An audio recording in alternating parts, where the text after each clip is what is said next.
So this is a new thing. Justin, can you check how I look on this? This is a new thing that we're gonna do right now. Am I in frame? Your head's a little bit out of frame. Fucking A. Better? Yeah, much better. Okay, let's go. All right. Let's go.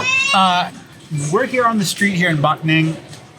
I recorded this video before, but I think drinking on the street just makes it more authentic. So, to trying new things. Always. This plum soju is delicious. The subject for today's video that we want to talk about. Did I get that pour? I'm a little low. High refresh rate displays on devices. Your phone's upside down.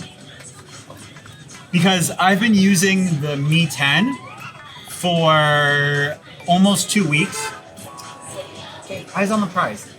And I keep on going back and forth between high refresh rate and not high refresh rate. Before I start talking about, can you tell me what your thoughts are on like the idea of just generally using a high refresh rate phone? I've never used one. Okay. And I know that it's all the hype, and I know people love it, but I'm more concerned about accuracy of touch than I am with refresh rates. I don't know that there's much of a benefit. Okay. In regards to touch accuracy, why is that specifically a priority of yours? Mostly because I can keep messing up my text messages that I'm sending because my swipe is off on my keyboard and selecting items. Sometimes I'm selecting the wrong thing. So what you're saying is it comes down to functionality. Yeah, absolutely. Yeah. And to me at least, I keep on going back and forth on my Mi 10 between 90 and 60.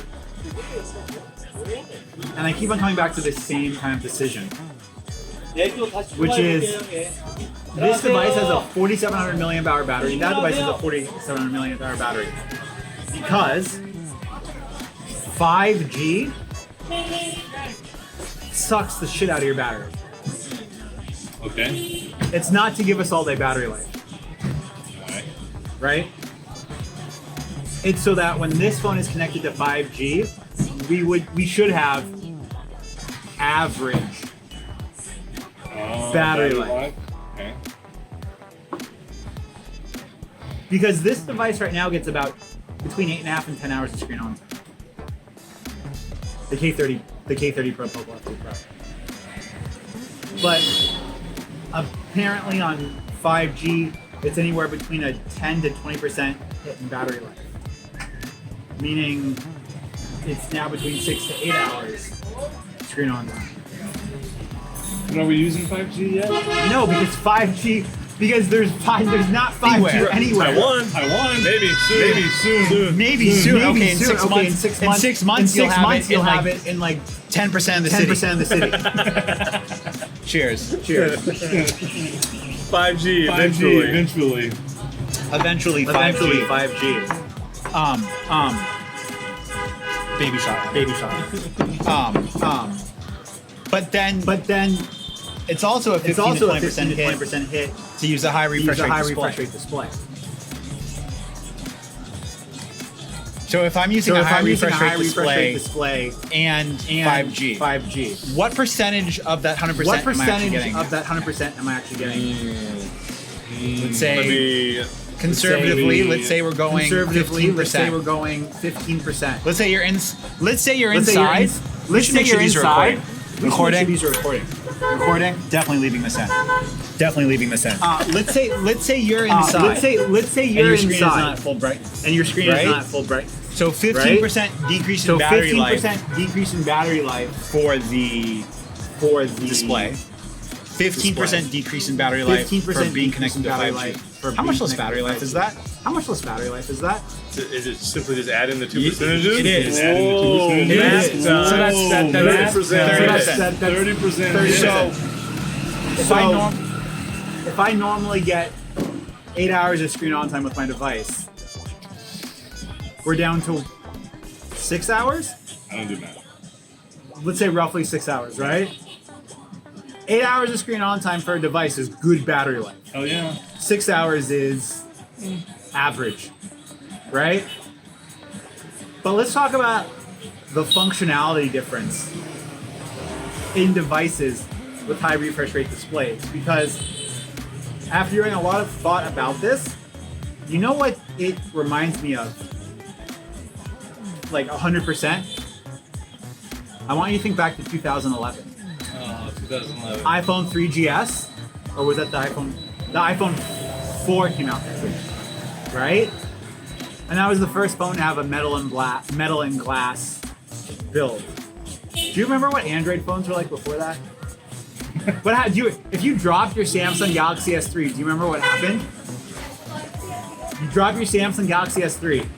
The back of it flies off this side. The battery flies off the other side. Your phone goes that way, right? Yeah. And then Apple started making these unibody phones, and it was like a tangible difference in like functionality, right? It was. Because now it was like a one sealed unit. It actually changed the way we interacted with devices. Because before you could not break the back of a phone. Right. It would just go. Pop off, right? Yeah. Pop off. And so Apple brought that, and then since then, all of the devices have moved towards metal and glass. Which I've resisted all along. And then the Pocophone F1 came out, which was like polycarbonate plastic, and but like I had it, and it didn't feel cheap. Right. Like it was a plastic phone that felt like it wasn't going to fall apart. Right. And then it was like, oh, and then I also, do you remember the Windows phones back in the day? So I had like a Lumia 900, a 920, a 1020. Wow. I was like a hardcore Windows phone person. Yeah. And those were made out of one piece of polycarbonate. It's the same material that the Pocophone was made out of. But that was like, those were the first like devices that were like, oh, this feels like a nice plastic phone. And then the Pocophone came out, which was like the second like high-end phone that feels nice. And then all of a sudden it was like plastic phones don't have to feel disposable. No, I mean polycarbonate's a really good material. I mean, it can be. it's what my Nalgene bottle is made out of. Yeah, well, yeah, of course. Most optical lenses are made out of for eyeglasses. They are actually, so they don't shatter if you drop them. Exactly. Cheers. Cheers to not shattering. I don't want to shatter. But like talking about the Pocophone and like not shattering and stuff like that, right? How I feel about high refresh rate displays is exactly how I feel about phones that choose to have a glass and metal build. Which is, it's a purely aesthetic choice. Except for the Wireless charging, wireless right? charging. People love that feature. And you can do that through polycarbonate. Can you do it through polycarbonate? My Nokia Lumia 900, 920, and 1020 had polycarbonate builds, and I could wirelessly charge. I did wirelessly charge. Really? Yeah. Then why are we messing around with glass? So that they feel more premium. I don't think glass feels premium. It feels fragile to me. I feel like I want to drop it and break it. Well, what do 90%? If you buy your phone, and at the time of buying your phone, put it in a case. Which I do. Comment your phone and the case. Yeah. Because I'm comment. curious about this. I always Right. put my phone in a case. Right. Always. So, cheers. Cheers to buying glass. We're not going to kill this. Let's like half the shot. No. Cheers to buying glass phones and putting them in plastic cases. Glass phones, plastic cases. Oh, you killed yours. Fuck me. We haven't eaten dinner yet. As in, like, it's purely an aesthetic choice that we have for vanity reasons. Is it not more efficient to fast charge that way? A wireless charge? Through glass, Through glass. it's identical. Really? And ceramic, it's the same. I'd like a ceramic phone. I would like a ceramic. Those feel just as fragile as glass. Do they? Oh. Because, yeah, I like ceramics. It's just heavier. It's literally glass, but heavier, and maybe more fragile. And that notion of heavy, unfortunately, still, at least in the American market, gives Means people value. means valuable. I used to sell watches, and selling people a titanium watch was very difficult versus a stainless steel safe. I know. For my bar mitzvah, I got to choose to buy a Citizen, and I had the choice between a titanium Citizen and a stainless steel Citizen. What'd you go with? Stainless steel, because titanium was like an extra $200 on like a $200 watch. And it would have landed. You would still have it today. It literally does not matter because I lost it. Because it was a quartz watch, and now I'm all about the mechanical. Right. But back to what we were talking about in regards to like the display thing, right? We got plenty of time. We got 5 minutes left. The display thing. Your phone feels faster. At 90 hertz? Yes. Does it? Yes. I've not experienced this, I don't know. But it doesn't make your phone operate any different. But if I was to ask you who makes the best phone displays in the world, what would you say? It's a company that has a manufacturing plant in the city. LG! Samsung! Yes.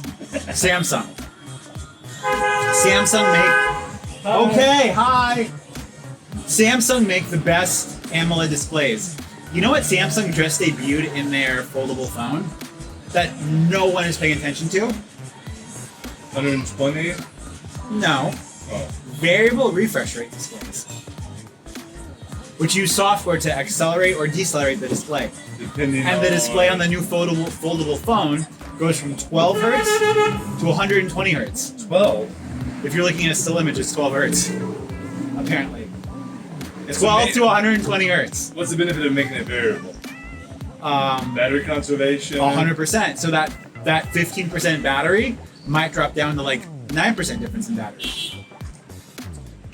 That's a very smart idea. So now you're not having to sacrifice battery life for aesthetics, or sacrificing it less. Right.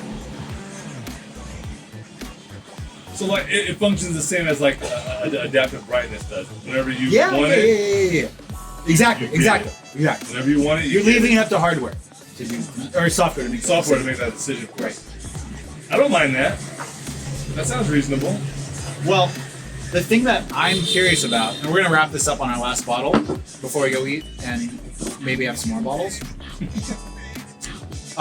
is that Samsung makes the best displays in the world. Sure. And Samsung is putting this technology in their newest flagship phone. And no one is talking about it. Why?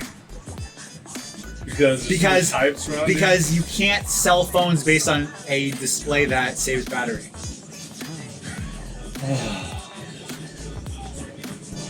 Actually, I know. That's appealing to me. Say no more. That's appealing to me. That makes sense. Say no more.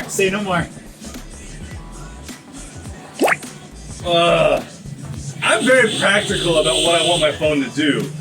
I want a flagship phone. Like we're in 2020. I want to be able to look at my phone outside in the daylight. I want to charge it once every 2 days. Oh Lord, okay. We're in 2020. We should have flying cars. Right now, we have an orange dude in the White House, and we have people complaining about unequal police treatment. I would like to not charge my phone every day. I think we can work on the not charge my phone every day part. Yeah, the rest is left up to chance. Yeah. I don't want to get too political, but Let's just not. my expectations for 2020 pretty low, right? Not charging my phone every day, an expectation in 2020. So, if we have, but not everyone has the same desires, and I also think the way that marketing pitches phones forces, I'm not saying it forces it influences people's values. Look, they want their phone. I think marketing has that impact. The reason why my phone has 108 megapixels and yours has 64 is marketing. Absolutely. Because here's the reality. If both of our phones had 12 megapixels, at the size of their sensors, I know on my phone and possibly even your phone, we would have pixel sizes. We would have a pixel size that is similar to the pixel size that we have on a DSLR with like a 40 megapixel sensor. Okay. And the difference between the two of these is that at high ISO, like at night, like right now, we have better dynamic range and we have less noise at low light. We have slightly better dynamic range during daytime, but the biggest difference is better dynamic range in low light, which everyone would like better pictures in. Right, that's a sellable feature. Right. But not as sellable as 180 megapixels. So Right. let's end this on function follows marketing. No, function follows marketing. Yeah, that's true. And just remember that the next time you decide to buy a device, one of the most important things that I can stress at least is to consider where your priorities are. Because one of the most common questions I get asked is this device worth it? And So and subjective. right. And my answer is always, what makes something worth it to you? So, if all you want to do is play PUBG in India, where you can't play PUBG anymore because the Indian government banned PUBG, Oh, that's so sad. Sorry, Then- India. get a phone that has a really good VPN or something.